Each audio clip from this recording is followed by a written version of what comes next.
Good morning সবাইকে। রবিবারের সকাল।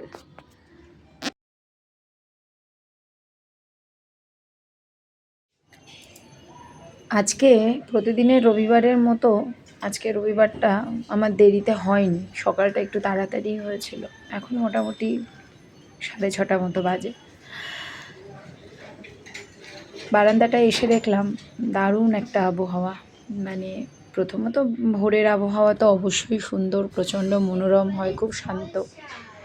তো ভাবলাম এক কাপ চা খাই, সব বাসি কাজ ফাজ সেরে ঠাকুর পুজো দিয়ে উঠলাম স্নান করে। এবার ছেলেমেয়েরা উঠেছে, 8:30 পৌনে 9টা নাগাদ ওরা উঠেছে।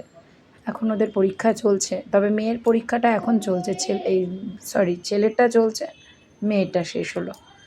তো পড়াশুনো মাম্মা পাপা দুজনেই করতে বসেছে। বাচ্চা মানেই তো প্রচণ্ড জোর জবরদস্তি পড়াতে হয়, এবার একভাবে তো ওদের পাশে বসে থাকাও সম্ভব না। তো কাজ করতে করতেই পড়ানো, মানে একটা মাদারহুড জার্নি মানে না, মনে হয় একটা বিশাল যুদ্ধ, একটা বড় যুদ্ধক্ষেত্র। তো যথেষ্ট পরিমাণে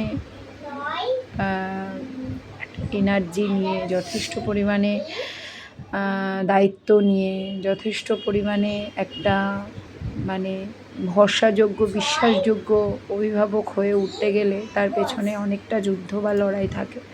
আমরাও আমাদের বাবা মাকে দেখে এসেছি, ওইভাবেই বড় হয়েছি, কতটা ডেডিকেটেডলি করতে হয় বাচ্চাদের জন্য।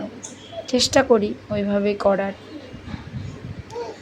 তবে আমাদের বড় হওয়া আর এখনকার দিনের বাচ্চাদের বড় হওয়ার মধ্যে বিস্তর ফারাক আছে, যথেষ্ট সময়ের সাথে সাথে অনেক কিছুর পরিবর্তন।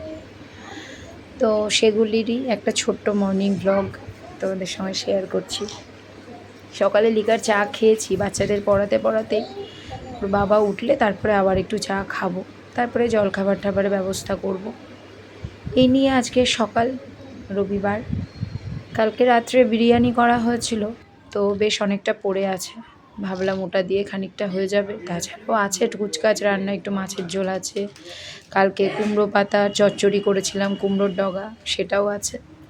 যেহেতু রাত্রে বিরিয়ানি খাওয়া হয়েছিল, তো রাত্রে রান্না করেই রেখেছিলাম মাছের ঝোল আর চচ্চড়ি, তো সেটা আর খেয়ে ওঠা হয়নি, সেগুলো আছে। ওই জন্যে রবিবার আজকে একটু রান্নার প্রেশারটা কমই রাখবো, শুধু একটু ডাল, আলু সেদ্ধ, ভাত এইসব করে নেব।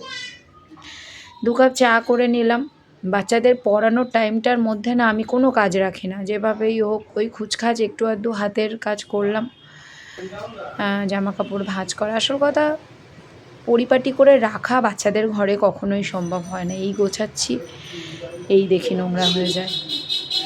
দুজনে একটু চা খেয়ে নিয়ে তারপরেই জলখাবারের ব্যবস্থা করব। রাজু যাবে একটু, বলছিল যে 1 নম্বর থেকে একটু সাউথ ইন্ডিয়ান কিছু খাবার দাবার যদি আনা যায়, ইডলি ধোসা, ভালোই লাগে খেতে, রবিবার একটু অন্যরকম। তো ওটা যদি পাই তো ভালো, নাইলে ঘরে জলখাবার করে নেব। তো এই ছিল আজকে আমাদের সকালের ব্লগ। কেমন লাগলো বলো।